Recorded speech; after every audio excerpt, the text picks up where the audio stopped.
Welcome to all my self doctor Haren. आज का जो हमारा लेक्चर है वो यूग्लेना है, यानी यूग्लेना के ऊपर हम डिस्कस करेंगे।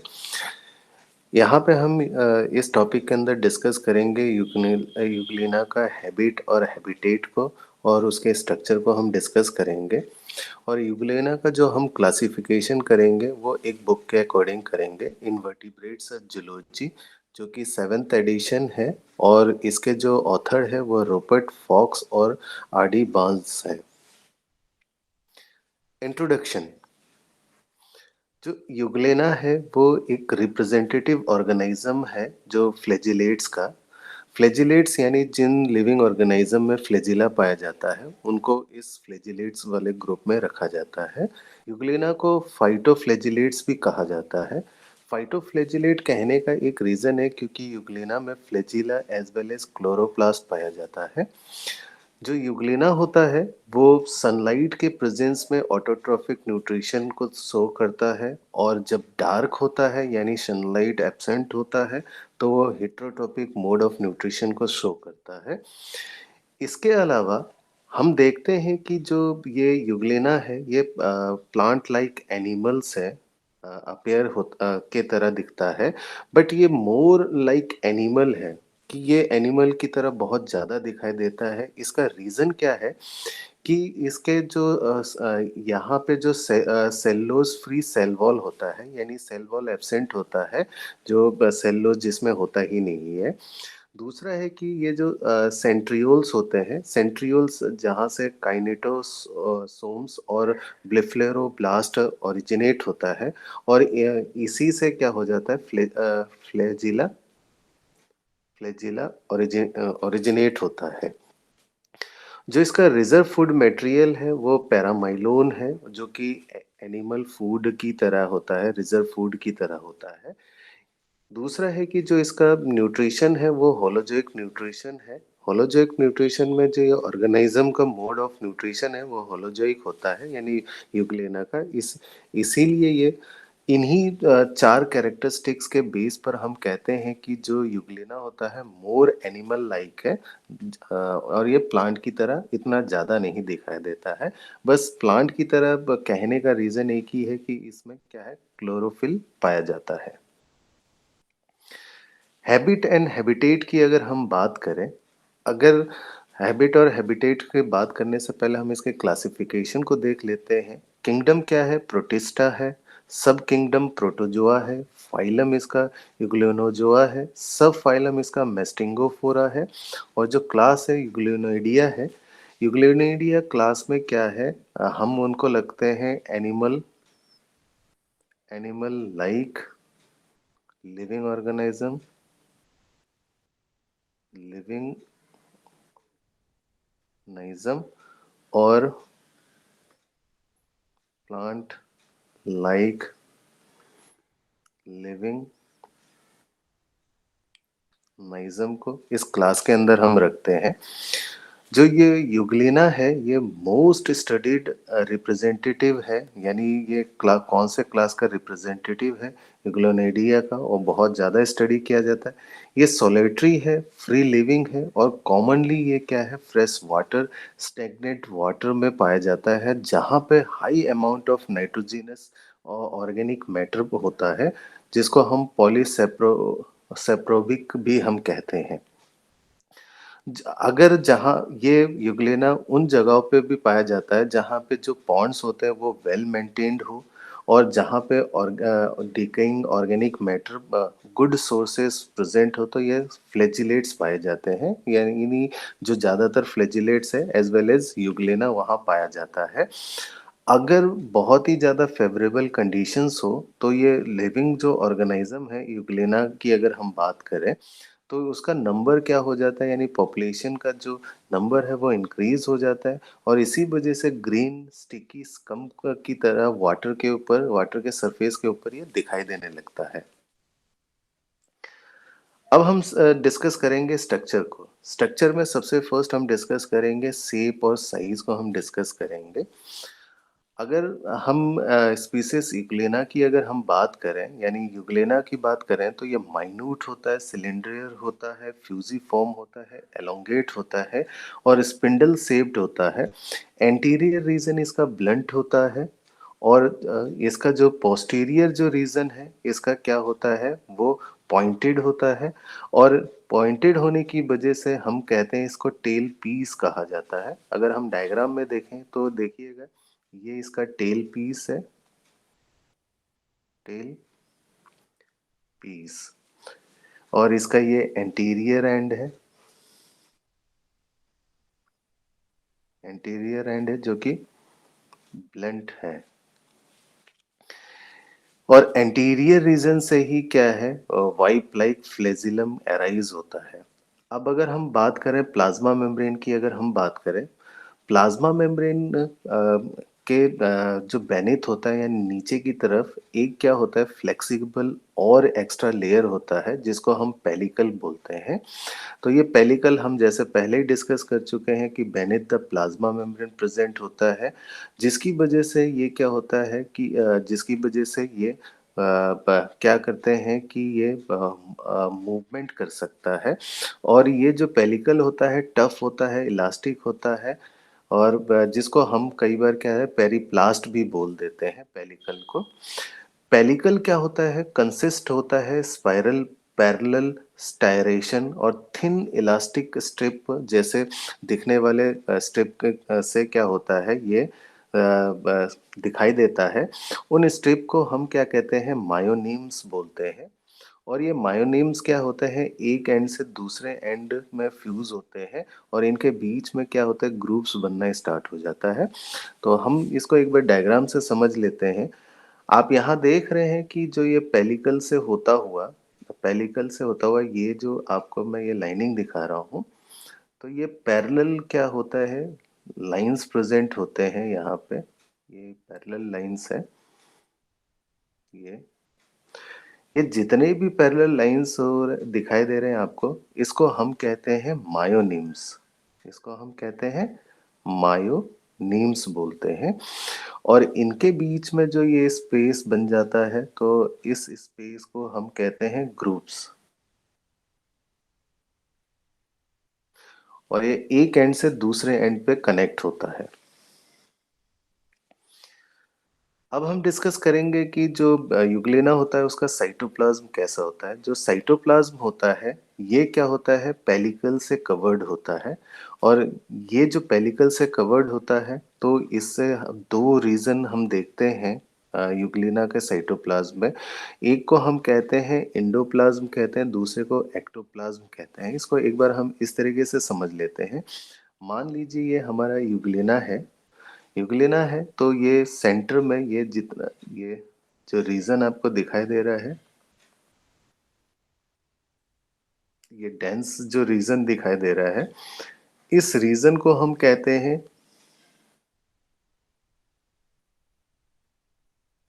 Indo endoplasm. अब इसके बाद इसी रीजन के पास यहाँ पे बहुत ही हल्का सा ऐसे रीजन प्रेजेंट होता है पेलिकल के पास यानी पेरिफेरी में। इस रीजन को हम कह देते हैं एक्टोप्लाज्म, एक्टोप्लाज्म कह देते हैं। अब यहाँ जो एंडोप्लाज्म की अगर हम बात करें, तो एंडोप्लाज्म में क्या होता है, कई सारे क्या होते हैं, ग्रेन्यूल्स पाए जाते हैं, इंक्लूजन्स पाए जाते हैं, जैसे कॉन्ट्रेक्टाइल वैक्यूल्स पाए जाते हैं, स्टिग्मा पाया जाता है, न्यूक्लियस पाया जाता है और क्रोमेटोफोर्स पाया जाता है। वहीं पे अगर हम देखें कि जो एक्टोप्लाज्म है, ये बिल्कुल क्लियर है, हम पहले ही डिस्कस कर चुके हैं। और ये क्या होता है, पेरिफ्री में प्रेजेंट होता है। पेरिफ्री यानी ये क्या होता है, पेलिकल के पास प्रेजेंट होता है और इसमें क्या होता है, माइक्रोट्यूब्यूल्स और म्यूकस बॉडीज पाए जाते हैं। अब हम डिस्कस करते हैं कि जो क्या कहते हैं कि न्यूक्लियस और गुलेट किसे कहते हैं। तो न्यूक्लियस हम देखते हैं कि a single spherical oval shaped large vascular nucleus lie near the posterior point end of and और सेंट्रली टू द ऑर्गेनिज्म। कहने का मतलब है, इसको हम डायग्राम से समझ लेते हैं। आप देखते हैं कि ये जो पोस्टीरियर रीजन है, इस पोस्टीरियर रीजन में आप देखते हैं कि सेंट्रली क्या है, आपका न्यूक्लियस प्रेजेंट होता है। तो यही चीज यहाँ पे बताया गया है। दूसरा है कि जो ये जो न्यूक्लियस होता है, इसका जो न्यूक्लियर मेम्ब्रेन होता है, ये क्या होता है, डबल मेम्ब्रेन होता है, परफोरेटेड होता है, इसमें पोर्स प्रेजेंट होते हैं और इसके अंदर कई सारे क्या करते हैं, न्यूक्लियर मटेरियल्स होते हैं, जैसे कि न्यूक्लियोज, क्रोमेटिन और कैरियोसोम्स प्रेजेंट होता है। और वहीं पे क्या कहते हैं कि जो यूग्लिना होता है, उसका जो एंटीरियर एंड है, हम पहले ही डिस्कस कर चुके हैं, ब्लंट एंड होता है और ये फ्लास्क शेप का होता है, फ्लास्क कैविटी का होता है। और यहाँ पे क्या होता है कि ये जो ये प्लाज्मा मेम्ब्रेन से लाइन होता है, बट वहाँ पेलिकल एब्सेंट होता है। अब इसको एक बार डायग्राम से समझ लेते हैं। ये आपका यूग्लिना का एंटीरियर रीजन है, एंटीरियर रीजन है। यहाँ पे जो आपको ये जो लाइनिंग ये दिखाई दे रहा है, फ्लास्क शेप आपको दिखाई दे रहा है, इस फ्लास्क शेप को हम लोग कहते हैं रिजर्वायर। रिजर्वायर के अलावा हम लोग इसको क्या कह देते हैं, इसको फ्लेजिरल सैक भी कह देते हैं, सैक भी हम लोग बोल देते हैं। यहाँ पे क्या होता है कि आप देखते हैं कि यहाँ पे प्लाज्मा मेम्ब्रेन तो प्रेजेंट होता है, बट यहाँ पे क्या होता है, पेलिकल, पेलिकल एब्सेंट होता है। ये हमें याद रखना है। यही वो रीजन है जहाँ पेलिकल एब्सेंट होता है, बाकी all over the body pellicle से सराउंडेड होता है। अब यहाँ हम पहले ही बात कर चुके हैं कि जो ये जो रीजन होता है, इसको रिजर्वायर या फ्लेजुलर सैक कहा जाता है। और यहीं पे इसी सैक पे क्या कहते हैं, इसको क्या कहते हैं, ट्यूबुलर नेरो और ट्यूबुलर कैनाल कैविटी होता है, जिसको हम साइटोफेरिंक्स बोलते हैं, या उसको गुलेट भी हम बोल देते हैं। इस रीजन को हम गुलेट भी बोल देते हैं, जो कि आउटसाइड द क्या हो जाता है, ओपन होता है, जिसको हम कहते हैं साइटोसोम या सेल माउथ भी हम बोल देते हैं। फ्लेजिलम। अब जो ये फ्लेजिलम है, फ्लेजिलर सैक से क्या होता है, फ्लेजिलर सैक से क्या करता है, निकलता है, जिसको हम रिजर्वायर भी हम कहते हैं। अब हम देखते हैं कि जो रिजर्वायर होते हैं, ये रिजर्वायर के पास एक सेपरेट क्या होते हैं, बेसल बॉडीज होते हैं, जिसे हम ग्रेन्यूल्स भी बोलते हैं, और ये ग्रेन्यूल्स को हम काइनेटोसोम्स या ब्लेफरोब्लास्ट भी कहते हैं। तो हम इसको यहाँ डायग्राम में देख लेते हैं। यहाँ आपको दिखाई दे रहा है कि ये जो डार्क सा डायग्राम में आपको ये जो रीजन ये दिखाई दे रहा है, सेपरेट, ये आइदर साइड दोनों तरफ क्या होते हैं, ब्लेफरोब्लास्ट प्रेजेंट होता है। इसी ब्लेफरोब्लास्ट से क्या होता है, टू सेपरेट क्या होते हैं, टू सेपरेट क्या होते हैं, फिलामेंट्स निकलते हैं, जिसको हम कलेक्टिवली बोल देते हैं एक्सोनीम्स बोल देते हैं। और ये फ्लेजिलम क्या होते हैं, अनइक्वल होते हैं। एक फ्लेजिलम क्या होता है, शॉर्ट और फिक्स्ड होता है, दूसरा लॉन्ग और लोकोमोटरी फ्लेजिलम कहा जाता है, जो कि मूवमेंट में हेल्प करता है। तो आप यहाँ देख सकते हैं कि एक फ्लेजिला जो यहाँ पे आप दिखाई दे रहे हैं, एक स्मॉल फ्लेजिला ये है और दूसरा लॉन्ग वाला ये है फ्लेजिला। जो अभी हमने डिस्कस किया है कि जो फ्लेजिलम है, ये अराइज होता है काइनेटोसोम से, और ये कनेक्टेड होता है सिमिलर बेसल ग्रेन्यूल से, जिसको हम बेसल होमोलॉग कहते हैं। और ये बेसल होमोलॉग कनेक्ट होता है क्या है, न्यूक्लियर मेम्ब्रेन के साथ, जिस न्यूक्लियर मेम्ब्रेन के साथ कनेक्ट होता है, किसके थ्रू, प्रोटोप्लाज्मिक थ्रेड के थ्रू कनेक्ट होता है, जिसको हम राइजोप्लास्ट भी बोल देते हैं। हम यहाँ देखते हैं कि ये आपको ये दोनों ब्लेफरोब्लास्ट दिखाई दे रहा है, ब्लेफरोब्लास्ट ये कनेक्ट होता है एक बेसल बॉडी के साथ, और ये एक थ्रेड के साथ कनेक्ट होता है, किसके साथ, न्यूक्लियस के साथ ये कनेक्ट हो जाता है, जिसको हम कहते हैं, इस थ्रेड को राइजोब्लास्ट भी कहा जाता है। स्टिग्मा और आई स्पॉट एंड फोटोरिसेप्टर्स। अगर हम देखते हैं कि एक साइड की तरफ रिजर्वायर के एक साइड की तरफ देखें, रिजर्वायर हम पहले ही डिस्कस कर चुके हैं, जहाँ से हमारा फ्लैजिलम निकलता है उसको हम रिजर्वायर कहते हैं। उसके अपोजिट साइड में कॉन्ट्रेक्टाइल वैक्यूल होता है, जैसे हम कहते हैं ये हमारा रिजर्वायर है। और इसके अपोजिट में क्या होगा कि कॉन्ट्रेक्टाइल वैक्यूल्स प्रेजेंट होता है, इसे हम कॉन्ट्रेक्टाइल वैक्यूल प्रेजेंट होता है। और कप शेप डिस्कॉइड शेप के pigmented spot sets salon line hyaline area long flagellum consists of mass of lipid globules having a red and orange carotenoid pigment present होता है, जिसको हेमेटोक्रोम कहा जाता है। अगर आप देखते हैं तो यहाँ पे ये आपको इस वाले रीजन में जो हेमेटोक्रोम पिगमेंट प्रेजेंट होता है, इसी को हम क्या कहते हैं कि आई स्पॉट कह देते हैं। या आई स्पॉट या रेड स्पॉट कह देते हैं या आई स्पॉट कह देते हैं या हम स्टिग्मा बोल देते हैं। द फ्लैजिलर बॉडी और एंड रेड स्पॉट टुगेदर को हम दोनों को हम बोल देते हैं फोटोरिसेप्टर एपरेटस हम बोल देते हैं। एंडोप्लाज्मिक इंक्लूजन की अगर हम बात करें तो साइटोप्लाज्म में क्या है कि जितने भी आपके के जो फ्लैजिलेट्स होते हैं, ठीक है, सभी स्पीसीज पे क्या होते हैं कि स्मॉल और लार्ज कलर्ड बॉडीज पाया जाता है। डिस्क के फॉर्म में स्पिंडल शेप्ड होता है, little plates radiating star like और बैंड लाइक बॉडीज को हम कहते हैं क्लोरोप्लास्ट कहते हैं। ये यूग्लेना की हर स्पीसीज की हम बात कर रहे हैं उसको और जो ये क्लोरोप्लास्टिड्स भी बोलते हैं, जिसकी वजह से ये प्रोवाइड करता है ग्रीन कलर बॉडी को। और इनकी प्रेजेंस की वजह से जो प्लांट पिगमेंट की प्रेजेंस की वजह से ही अ, और जो क्लोरोफिल होता है इसमें ए और बी, साथ में येलोइस बीटा कैरोटीन होता है, जो कि हेल्प करता है सिंथेसाइज करने में स्टार्च को कार्बन डाइऑक्साइड की हेल्प से। ये जो क्लोरोप्लास्टिड्स होता है ये मेन सोर्स होता है रेड पिगमेंट और आई स्पॉट का। कॉन्ट्रैक्टाइल वैक्यूल्स की अगर हम बात करें, एक साइड रिजर्वायर के एक साइड की तरफ एक क्लोजली एसोसिएटेड होता है डेंस ऑस्मोलेगुलेटरी जोन होता है।